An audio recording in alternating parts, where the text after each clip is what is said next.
Hello, good morning मैत्रिणींनो. आपल्या प्रत्येकीचंच एक ठरलेलं असं डेली रुटीन असतं. कधी सुट्टी, कधी प्रवास, कधी एखादा कठीण काळ आणि अचानक आपलं सगळं रुटीन बिघडतं. आणि परत कामाला सुरुवात करायची म्हटलं की काहीच करावंसं वाटत नाही. म्हणजे आपल्या नेहमीच्या रुटीनमध्ये तरी यावंसं वाटतं. मग आपण अनेकदा विचार करतो की उद्यापासून सगळं परफेक्ट करायचं. पण कधी-कधी असं होतं की सगळं ठीक असतं, पण तरीसुद्धा काहीच करावंसं वाटत नाही. घरातली कामं, आवडीच्या गोष्टी, लोकांशी बोलणं, सगळ्यांपासून मन दूर पळतं. अशा वेळी लोकं आपल्याला किंवा आपण स्वतःला सुद्धा आळशी समजतो. पण खरंच हा आळस असतो की मानसिक थकवा असतो. सतत काम करणारी व्यक्ती अचानक निष्क्रिय होत नाही, तर त्याच्या पाठीमागे असतो थकवा. दररोजच्या जबाबदाऱ्या, कुटुंबाची काळजी, स्वतःच्या भावना मनातच दाबून ठेवणं, या सगळ्याचा परिणाम मनावर होत असतं. आणि मग एक दिवस मन म्हणतं, बस आता थोडं थांब. काहीच करावंसं वाटत नाही. याचा अर्थ तुम्ही कमकुवत आहात असं नाही. कदाचित तुमच्या मनाला विश्रांतीची गरज आहे. आज सगळं काम झालं नाही तरी चालेल, आज थोडा आराम केला तरी चालेल आणि आज स्वतःसाठी थोडासा वेळ दिला तरीसुद्धा चालेल. कारण थकलेल्या मनालासुद्धा विश्रांतीची गरज असते. काहीच करावंसं वाटत नसेल तर स्वतःला दोष देऊ नका. फक्त मनाचं ऐका. कदाचित तुमचं मन तुम्हाला एक संदेश देत असतं की थोडं स्वतःकडे सुद्धा लक्ष दे. मैत्रिणींनो, तुम्हाला सुद्धा हा असा अनुभव आला आहे का? मला वाटतं आपल्यापैकी प्रत्येकीलाच कधी ना कधी हा अनुभव येत असतो. मला सुद्धा मागच्या आठवड्यामध्ये असंच झालेलं होतं. म्हणजे गावावरून आल्यानंतर इतका थकवा आलेला होता. म्हणजे शारीरिक थकवा तर आलेलाच होता, पण मानसिकसुद्धा. काहीच करावंसं वाटत नव्हतं. म्हणजे समोर दिसत तर होती घरातली सगळी कामं, त्याच्यानंतर आपल्याला यूट्यूबसाठी सुद्धा व्हिडिओ बनवायचे आहेत. सगळं काही दिसत होतं. मध्येच आपण खूप गॅप घेतला आहे व्हिडिओमध्ये, हे सुद्धा समजत होतं. पण तरीसुद्धा जाणवलं की आपल्याला सुद्धा विश्रांतीची गरज आहे. मग ऐकलं मनाचं, पण काहीच करावंसं वाटत नाही. ही फेज काही दिवसांचीच असायला हवी, खूप दिवसांची नाही. आणि फ्रेश होण्यासाठी स्वतःला मदत करायला पाहिजे. ती कशी ते बघूयात. तर हे मी काय दाखवते आहे, तर माझ्या या खिडकीतून हे चाफ्याचं भलं मोठं जे झाड आहे ते नेहमी दिसायचं. मी खूप वेळा तुमच्याशी शेअर केलेलं. तर ते पाडलं. खूप वाईट वाटलं.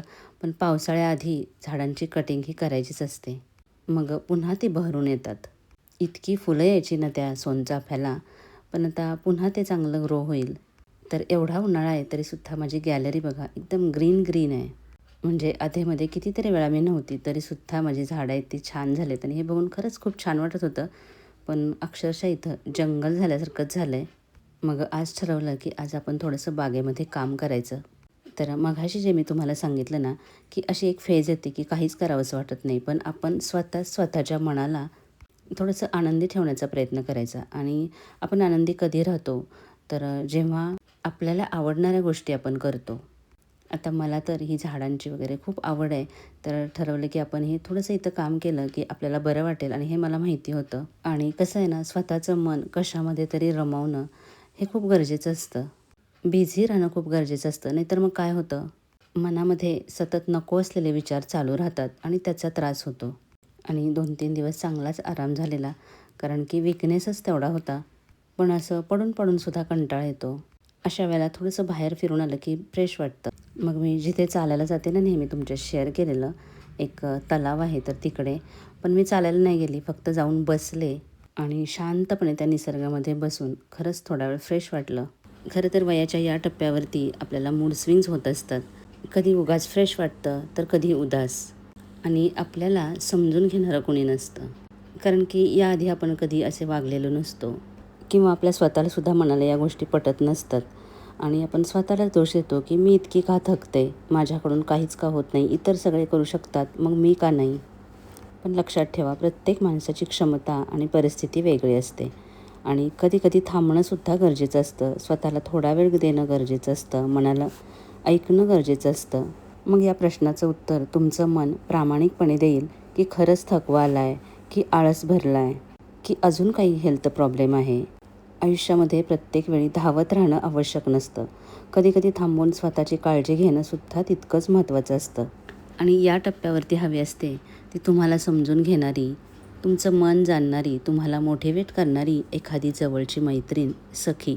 प्रत्येक वेळेला फक्त गरज आहे म्हणून, काहीतरी काम आहे म्हणूनच मैत्रिणींना किंवा जवळच्यांना फोन नसतो करायचा. तर कधी उगाचच पण गप्पा मारण्यामध्ये एक वेगळाच आनंद असतो. गप्पा मारणं हे सुद्धा एक प्रकारचं काउन्सिलिंगच आहे. बोलता बोलता हळूहळू मन रिकामं होत जातं आणि पुन्हा एकदा फ्रेश वाटायला लागतं. हे तर महत्त्वाचं आहे, पण सगळ्यात महत्त्वाचं आहे ते म्हणजे तुम्हाला ज्या गोष्टी आवडतात ना, त्या करायला लागलात की आपोआप तुम्ही फ्रेश उत्साही व्हायला लागता. जसं की मी आता हे गार्डनिंग करते आहे. खरं तर खूप दिवसांपासून विचार करत होते की अजून काही नवीन झाडं आणूयात. फुलांची झाडं या गॅलरीत मला लावायची आहेत आणि हे जे हँगिंग प्लांटर्स आहेत ना, तर ते सगळे मी हॉलच्या इथली जी खिडकी आहे तर तिथे ठेवणार आहे. कारण इथं ना खूपच गर्दी झाली आहे झाडांची. तुम्हाला सगळ्या मैत्रिणींना माझी ही गॅलरी आवडते, ही झाडं आवडतात. गुलाबाला आणि मोगऱ्याला सुद्धा खूप सारी फुलं येत असतात, तुम्ही बघता नेहमी. आणि खूप वेळा प्रश्न असतो, कमेंट असते की याची निगा कशी राखता म्हणून. तर ही जी अशी अस्ताव्यस्त वाढलेली झाडं असतात ना, तर ती अधूनमधून कट करायची. म्हणजे त्याची कटिंग केली ना की ती अजून जास्ती जोमाने वाढतात.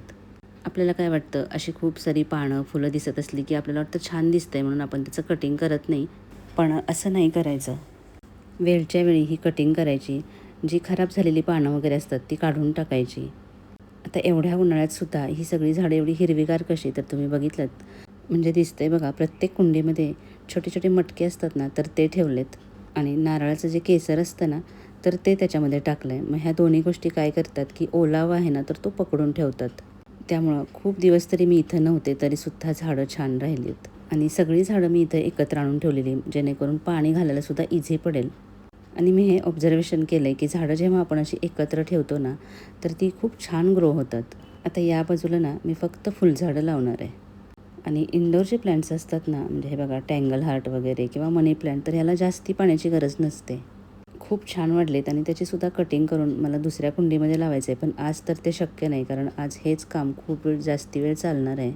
आणि आता ह्या सगळ्या फांद्या बाजूला केल्यानंतर दिसलं की मोगऱ्याला किती फुलं आली आहेत, गुलाबालासुद्धा फुलं आलं आहे. म्हणजे गॅलरीत आलं की मोगऱ्याचा सुगंध हा येतोच.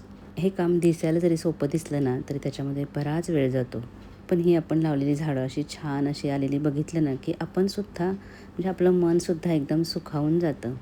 आणि मनातले निगेटिव्ह विचारसुद्धा कुठेतरी निघून जातात. जसं की बघा, हे नको असलेले जे गोष्टी आहेत ना, म्हणजे सुकलेली पानं किंवा आलेलं तण वगैरे जे असतं, ते जसं आपण काढून टाकतो ना, मग ते काढल्यानंतर बघा एकदम क्लीन, स्वच्छ असं दिसतं. तर तसंच आपल्या मनाचं सुद्धा आहे.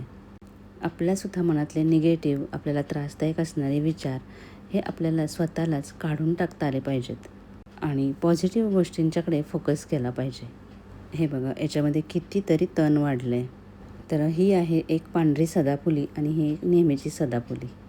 इन्स्टाला आता एक ट्रेंड आला आहे बघा, सगळ्या रील त्याच्यावरच्याच असतात. असावा एखादा आवडता छंद. त्यात प्रत्येकजण आपले किती छंद आहेत तर ते दाखवतो आहे. आणि खरंच असा एखादा छंद असायलाच हवा की जो तुम्हाला फ्रेश उत्साही ठेवेल. तुम्ही बघितलात का याच्यावरच्या रील? आणि अजून एक, जर इन्स्टावर असाल तर प्लीज फॉलो करा. आपला ID आहे life.with वैशाली. हे टँगल हार्टचं जे हँगिंग आहे ना, किती सुंदर ग्रो झालं आहे. म्हणजे हे सगळेच, आणि हे सुद्धा बघा. आता हे सगळं हॉलच्या खिडकीमध्ये लावलं आहे आणि आता ही गॅलरी किती मोकळी वाटते आहे. नेहमी भरगच्च भरलेली अशी बघायची सवय आहे, त्याच्यामुळे चुकल्यासारखं वाटतं आहे. पण ही क्लीन करणंसुद्धा तेवढंच गरजेचं होतं. आणि ह्या झाडांच्या आड लपलेली तुळससुद्धा छान अशी ग्रो झाली आहे, आत्ता दिसायला लागली. तर मैत्रिणींनो, कधी-कधी स्वतःची थोडीशी काळजी घेणं, थोडंसं आराम करणं आणि स्वतःला समजून घेणंसुद्धा तेवढंच गरजेचं असतं. तुम्हाला काय वाटतं? प्लीज कमेंट करा. लाईक करायला विसरू नका. पुन्हा भेटूयात अशाच एखाद्या पॉझिटिव्ह विचारासोबत. तोपर्यंत खुश राहा, आनंदी राहा.